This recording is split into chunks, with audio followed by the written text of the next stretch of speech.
কসম ওয়াদা করে বলছি, শহীদ জিয়ার বিএনপিকে দিল্লির দাস হতে দিব না।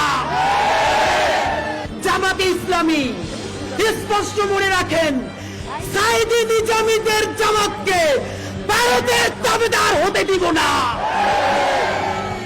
এনসিপির ভাইয়েরা মনে রাখো, শত শত জুলাইয়ের রক্তের মধ্য দিয়ে নেতা হইছো তোমরা। যদি এই জুলাইকে বেঁচে দিয়া দিল্লির দাসত্ব করে ক্ষমতায় আসতে চাও, হাসিনার চেয়েও ভয়ানক পরিণতি হবে। আল্লাহর কসম ওয়াদা করে বলছি, আপনার যেই সন্তান কবরে গেছে, তাদের আরো যদি 100 ভাই মাটির উপরে থাকে, সেই 100 সন্তান ইনকিলাবের কর্মীরা।